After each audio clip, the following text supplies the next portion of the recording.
vous disons bonjour dans le nom de Jésus. Particulièrement aux mamans, nous vous disons bonjour et bonne fête. Nous voulons vous inviter à vous appuyer sur l'Éternel avec ce chant. Ceux qui se confient en l'Éternel sont comme la montagne de Sion. Elle ne chancelle point, elle est affermie pour toujours. Ceux qui se confient en l'Éternel sont comme la montagne de Sion. Elle ne chancelle point, elle est affermie pour toujours. Ceux qui se confient en l'Éternel sont comme la montagne de Sion. Elle ne chancelle point, elle est affermie pour toujours. les montagnes entourent Jérusalem. Les montagnes entourent Jérusalem, ainsi l'Éternel entoure son peuple.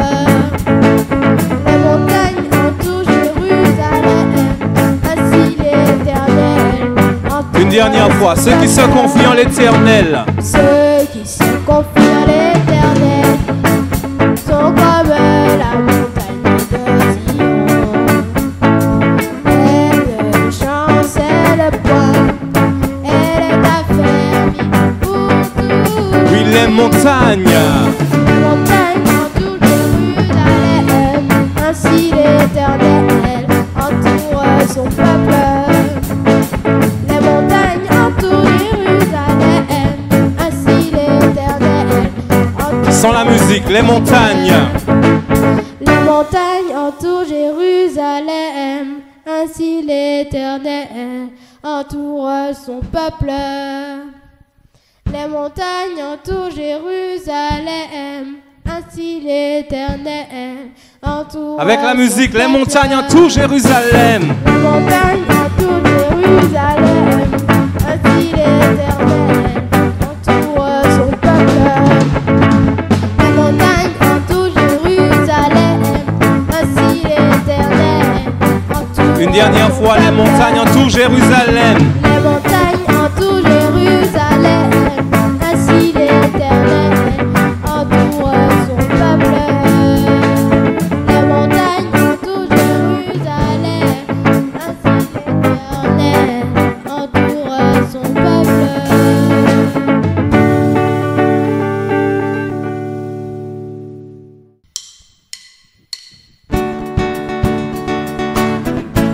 Ce matin, nous voulons proclamer que notre Dieu, il est. Puissant, Notre Dieu, il est. puissant, Encore une fois, notre Dieu, il est. puissant. Merci Seigneur. C'est ce que nous voulons chanter.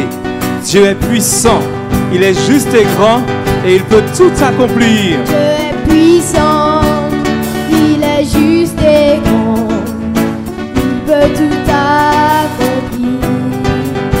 Plus grand que nos pensées, plus grand que nos désirs, il a fait de grandes choses. Élevé, Élevé, il a vaincu la mort. Oui, il vit, mon Dieu est puissant. en son nom. En son nom, j'ai la victoire.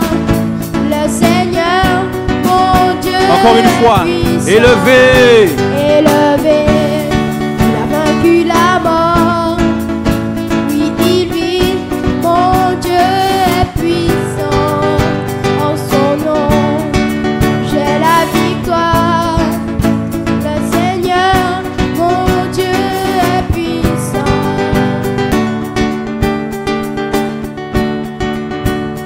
Dieu vit en nous, il est parmi nous.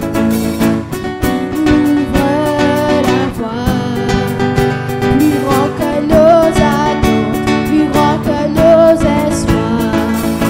Il a fait de grandes choses. élevé, Élevé, il a vaincu la mort.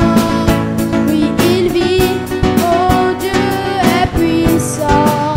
En son nom, j'ai la victoire. Le Seigneur, mon Dieu est élevé, Élevé, il a vaincu la mort. Oui, il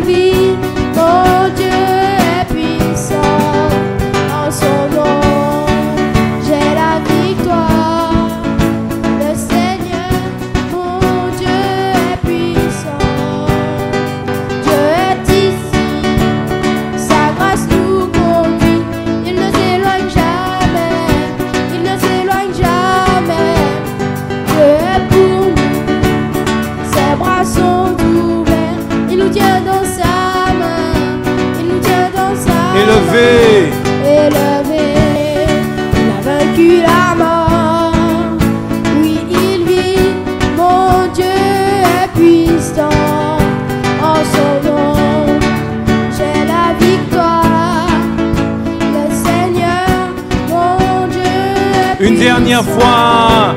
Élevé, il a vaincu la mort. Oui, il vit, mon Dieu est puissant. En son nom, j'ai la victoire. Le Seigneur, mon Dieu est puissant. Le Seigneur, mon Dieu est puissant. oui, le Seigneur,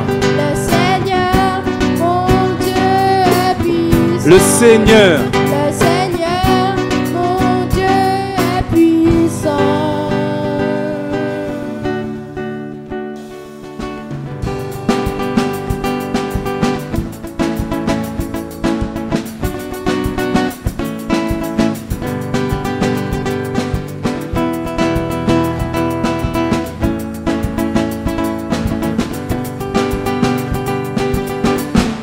Je parlerai de ta bonté, de ta fidélité. Je dirai tout haut, tout haut, tout haut, ce que tu as fait pour moi. Je le proclamerai, la gloire de ton nom. Je parlerai de ta bonté, de ta fidélité. Je dirai tout haut, tout haut, tout haut, ce que tu as fait pour moi. Je proclamerai la gloire de ton nom. Je parlerai de ta bonté, de ta fidélité. Je dirai tout haut, tout haut, tout haut, ce que tu as fait pour moi. Je le proclamerai, la gloire de ton nom. Je parlerai de ta bonté, de ta fidélité. Je dirai tout haut, tout haut, tout haut, ce que tu as fait pour moi. Je le proclamerai, la gloire de ton nom. nous voulons continuer ce matin à proclamer que notre Dieu est présent. Là où tu es, dans ta maison, dans ta voiture, au travail, nous voulons proclamer que notre Dieu est présent et qu'il agit. Merci Seigneur.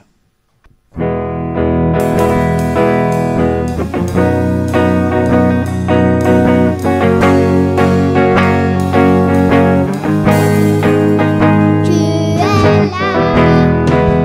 présent parmi nous. Je t'adore, je t'adore. Tu es là, agissant parmi nous.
crois, tu es là.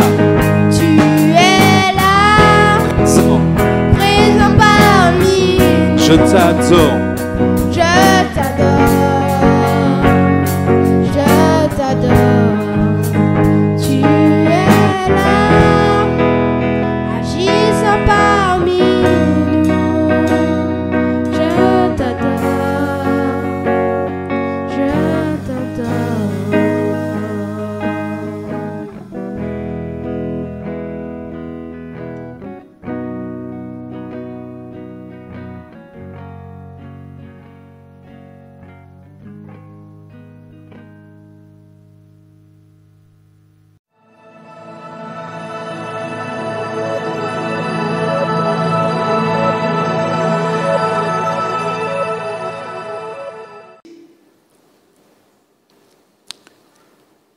Je voudrais avec vous considérer une nouvelle fois le bénéfice du sang. Le bénéfice du sang de Jésus. Ce sang-là nous apporte un bénéfice. Nous apporte beaucoup de bénéfices. Et je voudrais simplement voir quelques textes avec vous et vous laisser apprécier la profondeur des choses. C'est pourquoi nous ouvrirons notre Bible et je veux lire avec vous dans le livre, dans l'épître de Paul aux Colossiens, le chapitre 2 et le verset 13. Colossiens, le chapitre 2 et le verset 13.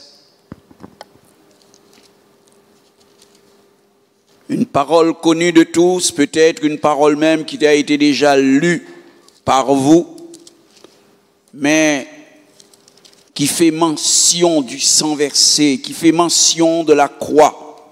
Et c'est pourquoi nous voulons nous y attarder cet après-midi.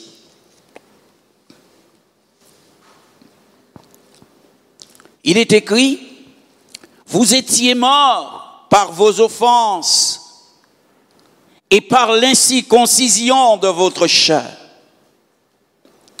Il vous a rendu à la vie avec lui en nous faisant grâce pour toutes nos offenses. Au verset 14, il a effacé l'acte dont les ordonnances nous condamnaient et qui subsistait contre nous. Et il l'a détruit en le clouant à la croix. Il a dépouillé les dominations et les autorités et les a livrées publiquement en spectacle, en triomphant d'elles par la croix. Amen. Nous arrêtons là cette première partie de cette lecture qui nous fait mention de l'œuvre de la croix, mais particulièrement dans son aspect juridique. Puisque la croix a lieu parce qu'il y avait un coupable et il y avait un avocat pour défendre le coupable. La croix a lieu parce qu'à la croix, c'était le moment où le péché était jugé.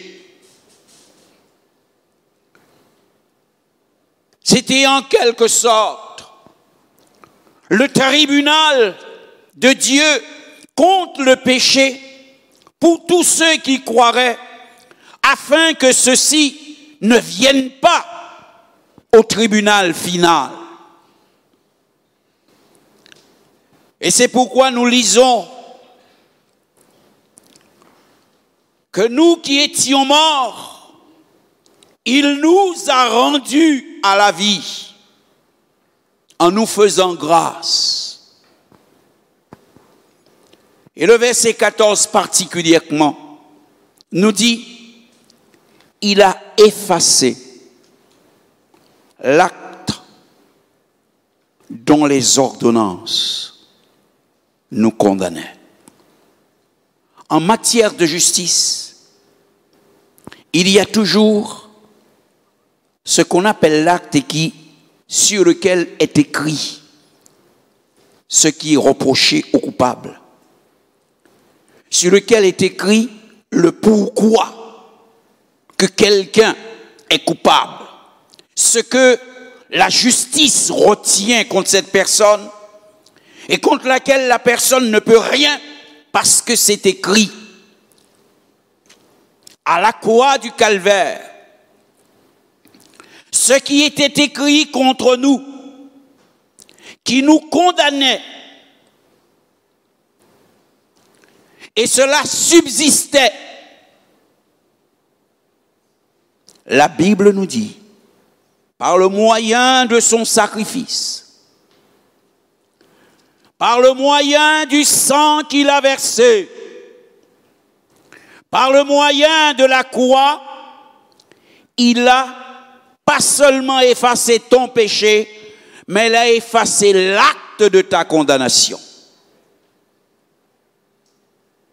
Et cela, c'est très important, bien-aimés. Vous avez déjà entendu des gens qui vous disent « Oh, on ne m'a pas condamné, mais on n'a pas non plus blanchi mon casier judiciaire. » Eh bien, Jésus, il n'a pas seulement enlevé la faute, mais il a annulé ce qui aurait été écrit de mauvais contre toi. Il a effacé l'acte. Et la Bible dit,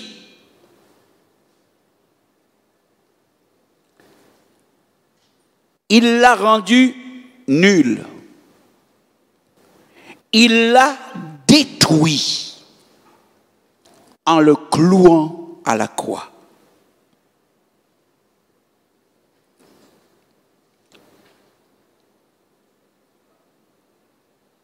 Il l'a rendu caduc. Il a fait par sa mort, par le sang qu'il a versé, par le fait qu'il a accepté la croix, de mourir sur la croix, il a rendu sans effet l'acte de condamnation qui subsistait contre nous. Et mieux que cela,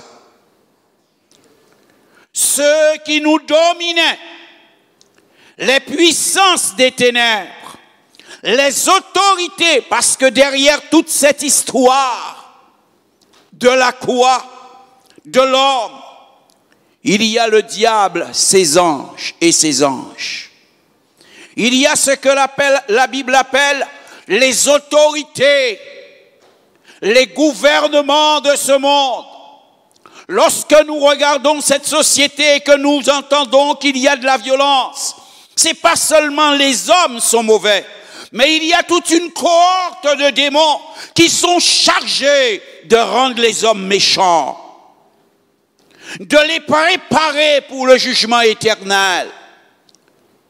Lorsque nous voyons la société se débraver de plus en plus, ce n'est pas seulement une question qu'aujourd'hui, oh, les gens sont autrement qu'autrefois. Non, il y a toute une action des ténèbres, toute une cohorte de démons, de corruption qui agissent pour que l'homme se rende au Dieu à Dieu et finir par se rendre au Dieu à lui-même.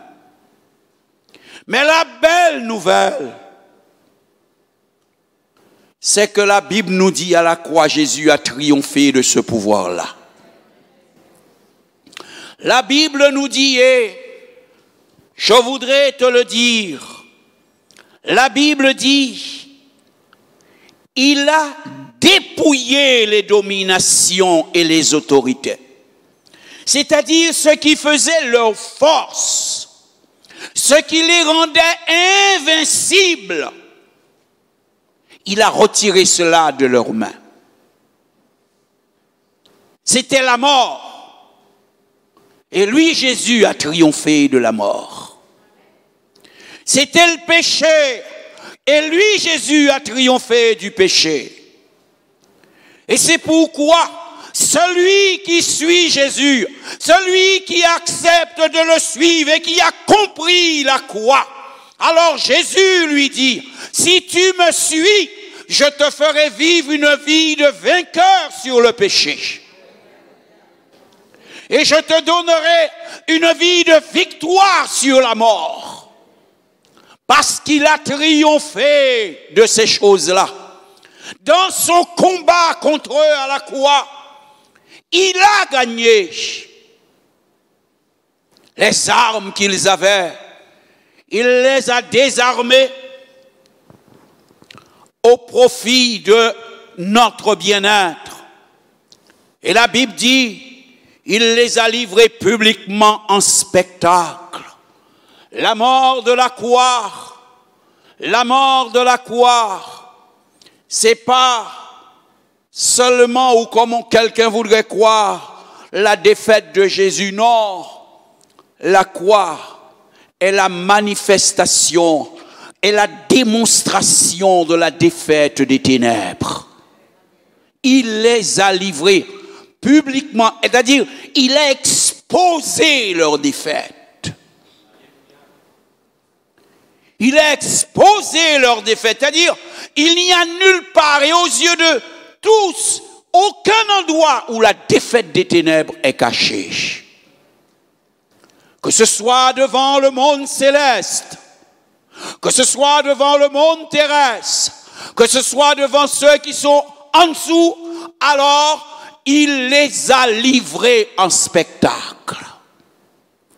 Lorsque les gens regardaient, et vous encore aujourd'hui, lorsque vous parlez de la croix, ne voyez pas seulement en cela quelqu'un qui meurt sur la croix. Non, il y a là des choses qui se passaient dans l'invisible et qui étaient au profit de chacun de nous. Il nous a livrés, il a triomphé d'elle par la croix.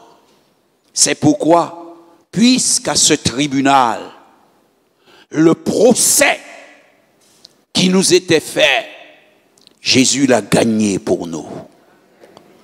Alors nous sommes sortis libres. Jésus l'a gagné pour nous. Jésus a triomphé. Non seulement il l'a gagné de par l'argument, mais la Bible nous dit, il a déchiré, il a détruit, il a rendu caduque toutes les preuves que l'on pouvait porter contre nous. Par le moyen de sa mort. Quelle grâce! Quelle grâce! C'est pourquoi, lorsque la Bible fait état des conséquences de ce sang versé, lorsque la Bible fait état des conséquences de cette croix dressée comme une infamie entre ciel et terre, la Bible déclare dans le livre des Romains, au chapitre 5 et le verset 9, la Bible dit ceci. Romains, le chapitre 5 et le verset 9, il est dit, à plus forte raison donc, maintenant que nous sommes justifiés par son sang, nous serons sauvés par lui de la colère. Maintenant, nous sommes justifiés, déclarés juste. C'est comme ça que s'est achevé le procès. C'est comme ça que la croix, l'histoire de la croix arrive dans sa fin. L'acte qui nous condamnait a été effacé. nos ennemis ont été dépouillés de leur pouvoir de nous nuire et nous sommes déclarés justes. Nous sommes déclarés justes. Et parce que nous sommes déclarés justes, nous serons sauvés de la colère. Or, je tiens à vous dire que la colère de Dieu est à venir. Mais parce que nous avons cru, parce que le sang nous a lavés, alors nous ne ferons pas partie de ceux contre lesquels Dieu va se fâcher, parce que Dieu s'est déjà fâché contre notre péché en Jésus-Christ. Donc il ne se fâchera pas contre nous. C'est pourquoi c'est très important de comprendre la colère que nous devrions subir. Christ l'a subi pour nous. Alors, restons dans les voies du Seigneur et Dieu n'aura pas à se fâcher contre nous. Bien comprendre cela, frères et sœurs. Nous sommes justifiés. Et si nous sommes justifiés à cause de ce sang qui a coulé, alors la Bible déclare dans le livre des Romains au chapitre 8 et le verset 1er. Romains, le chapitre 8 et le verset 1er, la Bible dit: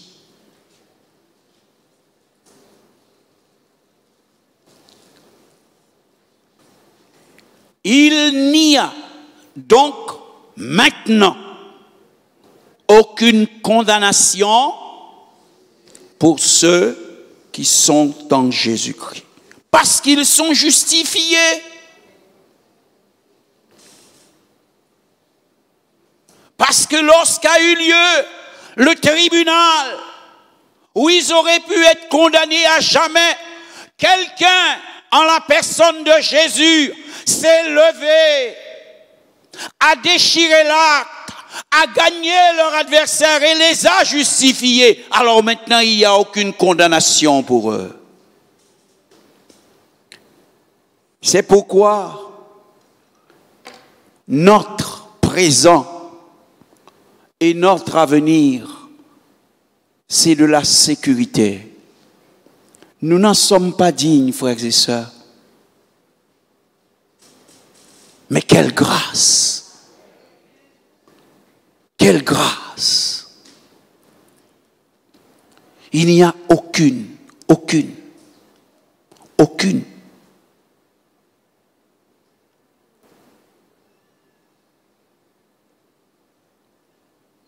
Parce que l'acte qui nous condamnait a été rendu caduc.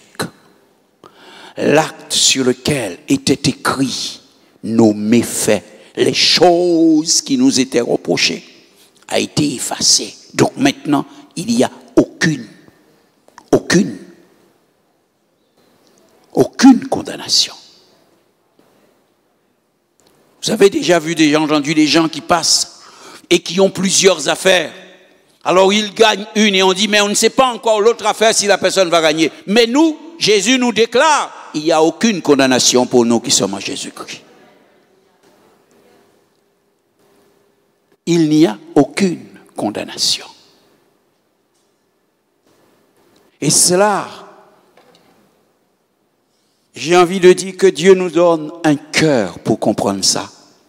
Que Dieu nous donne de l'intelligence pour que nous puissions approfondir ces choses-là et que cela puisse nous sceller en Jésus-Christ.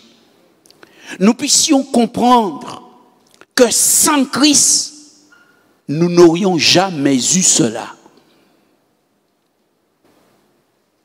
C'est pourquoi quand il nous vient la tentation d'abandonner le Seigneur, prenez conscience de ce que vous allez perdre.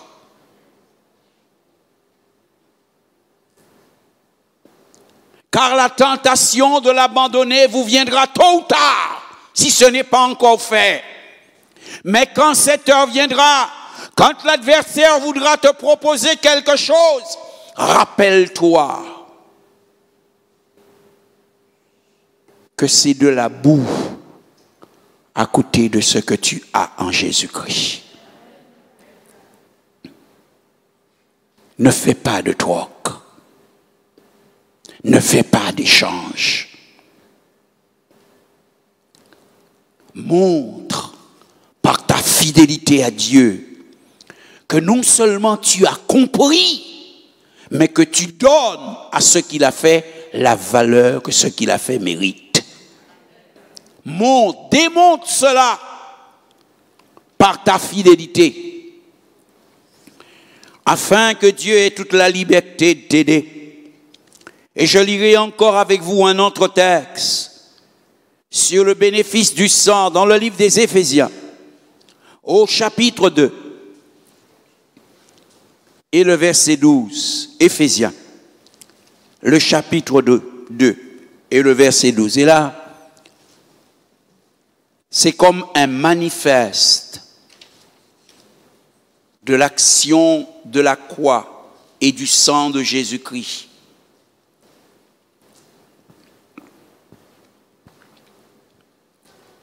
Il est écrit, souvenez-vous que vous étiez en ce temps-là sans Christ, privés du droit de cité en Israël, étrangers aux alliances de la promesse, sans espérance et sans Dieu dans le monde. Voilà ce qu'était notre sort autrefois. Mais maintenant, en Jésus-Christ, vous qui étiez jadis éloignés, vous avez été rapprochés par le sang de Christ. Car il est notre paix, lui qui de deux en a fait qu'un, et qui a renversé le mur de séparation, l'inimitié, ayant anéanti par sa chair la loi des ordonnances dans ses prescriptions, afin de créer en lui-même, avec les deux, un seul homme nouveau, en établissant la paix, et de les réconcilier l'un et l'autre en un seul corps, avec Dieu par la croix, en détruisant par elle l'inimitié. Il est venu annoncer la paix à vous qui étiez au loin, et la paix à ceux qui étaient auprès, car par lui, nous avons les uns et les autres accès auprès du Père dans un même esprit. Ainsi donc, vous n'êtes plus des étrangers, ni des gens du dehors, mais vous êtes concitoyens des saints, gens de la maison de Dieu. Vous avez été édifiés sur le fondement des apôtres et des prophètes, Jésus-Christ lui-même étant la pierre angulaire. En lui, tout l'édifice bien coordonné s'élève pour être un temple saint dans le Seigneur.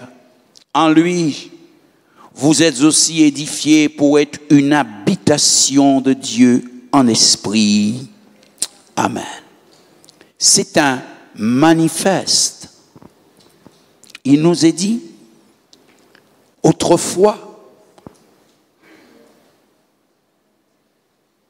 quand nous ne le connaissions pas, ou nous pourrions dire, avant que le sang versé pour nous nous eusse apporté la grâce divine, nous étions en ce temps-là privés du droit de cité en Israël. Nous n'avions pas le droit d'habiter au milieu du peuple de Dieu. Nous n'avions pas le droit à la cité, à la Jérusalem céleste. Nous étions étrangers aux alliances. Les alliances ne nous concernaient pas. Les choses déclarées par Dieu pour son peuple ne nous concernaient pas. Nous étions étrangers. aux alliances. C'est pourquoi dans les alliances, j'ai voulu bien vous montrer que les choses étaient faites avec Israël, avec Noé, avec Abraham, mais que les païens n'étaient pas compris dedans. Nous entrons dans l'alliance, mais dans l'alliance de Christ. Nous est dit en ce temps-là, nous étions étrangers aux alliances de la promesse. Nous n'avions aucune espérance. Et nous étions sans Dieu dans le monde. Mais maintenant, nous qui étions jadis très loin de Dieu, nous avons été rapprochés par le sang de Jésus. Je vais imager la chose pour vous en vous disant que l'abîme qui nous séparait de Dieu, par le moyen de son sang, Jésus a permis que cet abîme devienne franchissable au point que Dieu vienne vers nous et que nous allions vers Dieu. Ça, c'est la grâce du Seigneur. Nous avons été rapprochés. Nous ne sommes plus loin de Dieu.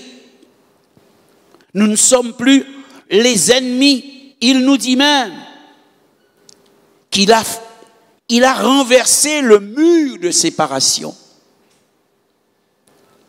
Il y avait cette séparation, cette sorte d'antagonisme entre les païens et les juifs. Jésus est venu par le moyen de la croix. Il a aimé le juif, il a aimé le païen. Il leur a donné à tous les deux les mêmes moyens de salut, son sang. Alors, des deux peuples, il n'en a fait qu'un par le moyen de l'Église. Au travers de l'Église, il n'y a plus ni juif ni grec, mais nous sommes en Jésus-Christ. C'est pourquoi la Bible nous dit, Paul dit, je ne connais personne autrement qu'en Christ. Quand Dieu parle de son Église, bien-aimé, Dieu parle d'un peuple. Et écoutez bien ce que je dis, parce que c'est le résultat de la mort et du sang de Jésus-Christ. Dieu parle d'un peuple de toute langue, de toute nation, de tout peuple, de toute condition. Il n'y a pas dans le peuple de Dieu une certaine catégorie. Pour dire, le Seigneur va dire, toi tu es un grand Jean, toi tu es un petit Jean, alors on peut mettre les autres ensemble. Non. En Christ, nous sommes tous au même niveau.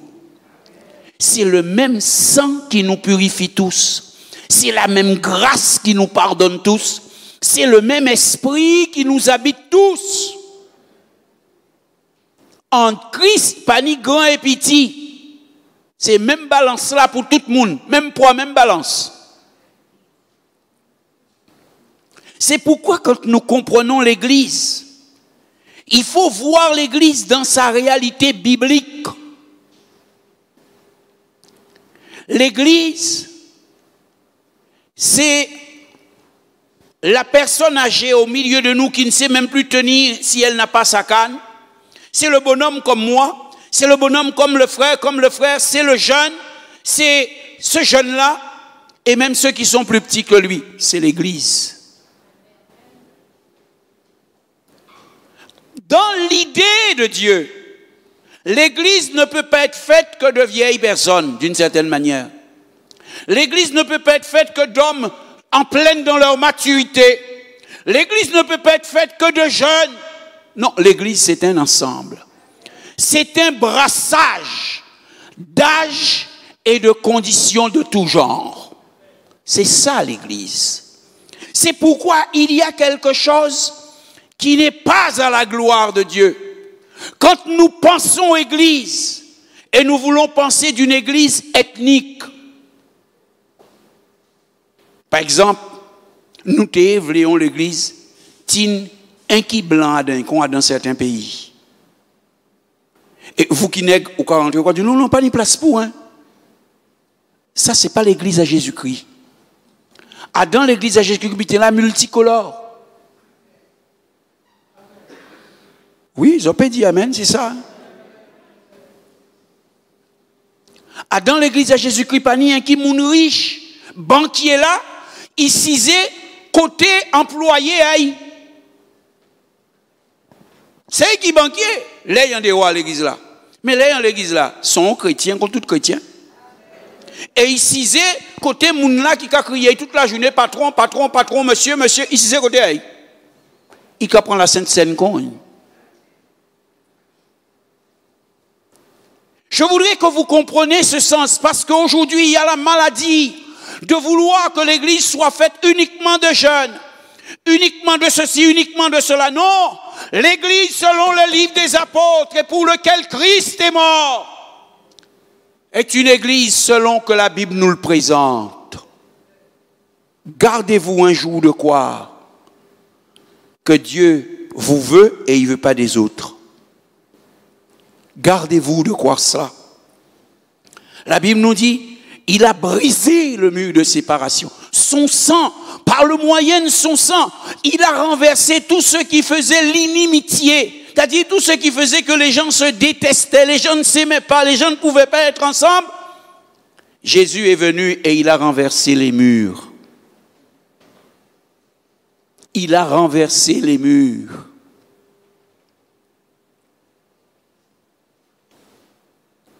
C'est très important, bien-aimés. Il a renversé les murs. Et la Bible nous dit encore, il a établi la paix. Christ aime la paix. Christ veut la paix. Christ proclame la paix. C'est pourquoi il nous est dit, nous avons tous accès auprès du Père dans un seul et même esprit.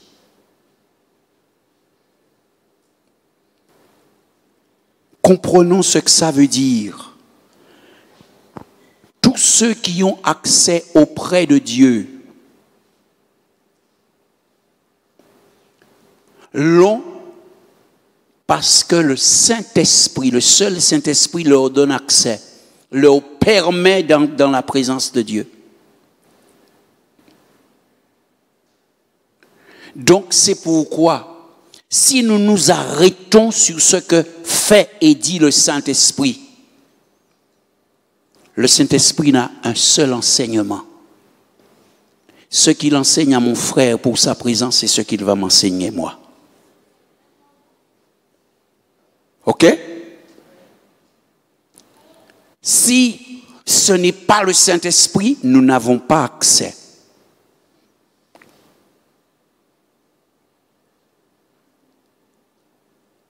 Puisse Dieu nous aider à comprendre cela. Et je terminerai ce soir avec vous en vous disant, ce sang nous ayant rapprochés, ayant fait de nous le peuple de Dieu, alors la Bible nous dit, dans le livre des Hébreux, au chapitre 13 et le verset 12, Hébreux 13 et le verset 12,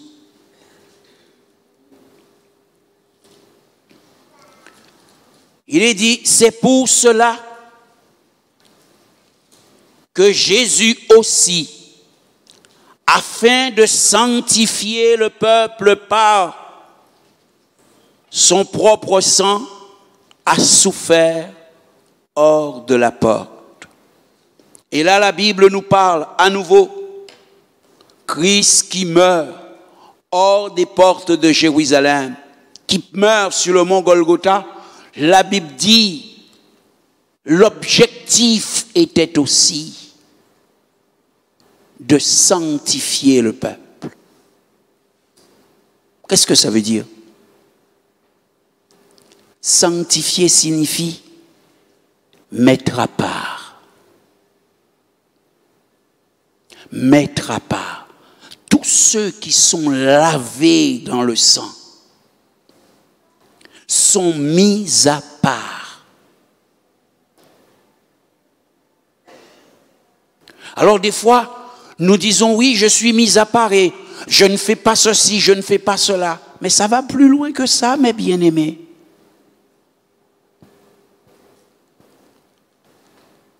être mis à part signifie que je suis dédié pour sa gloire. C'est-à-dire que toute ma vie, aussi longue ou aussi courte qu'elle soit, 24 heures sur 24, mes pensées, mes sentiments et mes actions doivent glorifier Dieu. La première raison de ma vie, c'est que ma vie glorifie Dieu. J'ai été, son sang m'a mis à part pour cela. Il m'a retiré de ce monde. Il m'a retiré de la mort. Il m'a retiré de la condamnation. Il m'a mis à part pour que je serve à sa gloire. Comprenez bien cela. C'est pas un bitin nous qu'a fait de temps en temps, hein? Non, c'est chaque jour, 24 heures sur 24, ça ou qu'a pensé. Sentiment, ou qualité sentiment, on y a dans. Et action ou peut faire, faut ça qu'a glorifier bon Dieu. Faut les trois habiter là, ça toujours d'accord. Faut sentiment d'accord, elle veut penser à. Et faut penser à d'accord, elle veut action à. Il faut y aller dans le bon sens pour y glorifier bon Dieu. Ou peut pas qu'à penser mal et aimer bien. Ou peut pas qu'à penser mal et fait bien. Ça pas bon Dieu pas d'accord avec ça. Comprenez bien, il nous a sanctifiés. C'est pas seulement qu'il nous a mis à part pour nous pas aller en brette de nuit, pour nous pas courir vers la naval, pour nous pas aller derrière vous comme. Non. Ça plus que ça.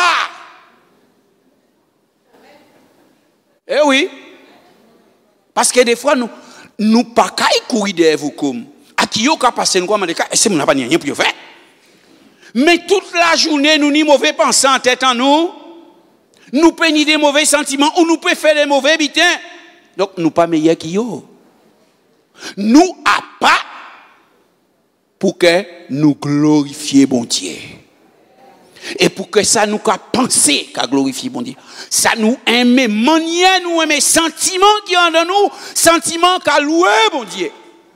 Et ça nous a fait comme action, c'est des actions qui ont aussi loué bon Dieu. C'est pourquoi Jésus ben nous sans là. Oh, qui bon Dieu aide-nous à comprendre tout ça.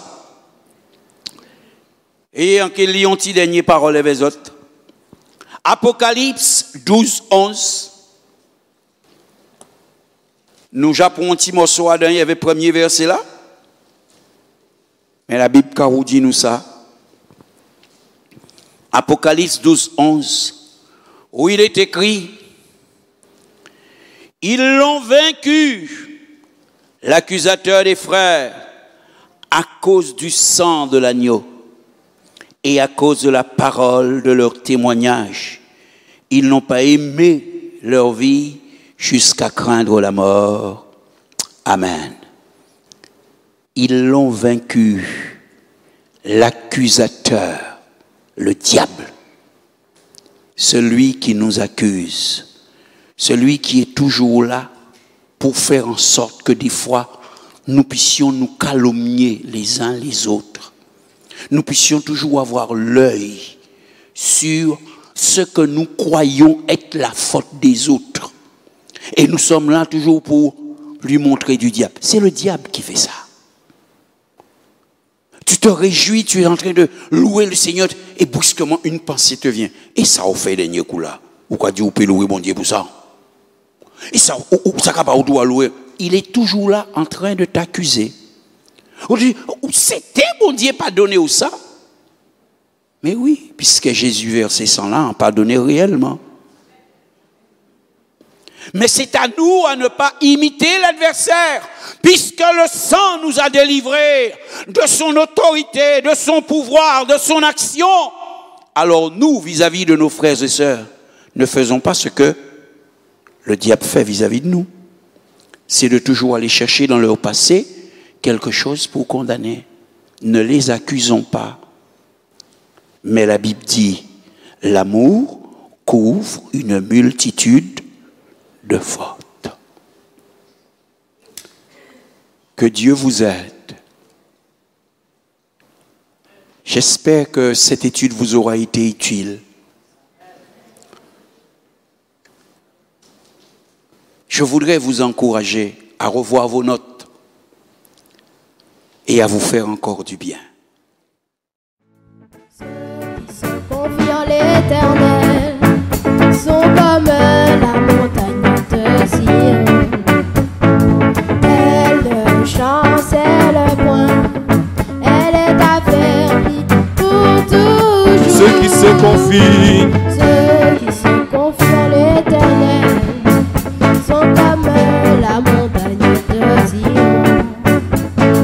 Elle ne chancelle point, elle est affermie pour toujours. les montagnes entourent Jérusalem. Les montagnes entourent Jérusalem, ainsi l'Éternel entoure son peuple. Les montagnes entourent Jérusalem, ainsi l'Éternel entoure. Une dernière fois, ceux qui se confient en l'Éternel. Ceux qui se confient en l'Éternel sont comme la montagne de Sion. Elle ne chancelle point, elle est affermie pour toujours. Oui, les montagnes. Les montagnes entourent Jérusalem, ainsi l'Éternel entoure son peuple. Les montagnes entourent Jérusalem, ainsi l'Éternel entoure. Sans la musique, les montagnes. Les montagnes entourent Jérusalem, ainsi l'Éternel entoure son peuple. Les montagnes entourent Jérusalem, ainsi l'Éternel entoure. Avec la musique, son les peuple. montagnes entourent Jérusalem. Les montagnes entourent Jérusalem, ainsi l'Éternel entoure son peuple. Les montagnes entourent Jérusalem, ainsi l'Éternel entoure. Une dernière fois, les montagnes entourent Jérusalem.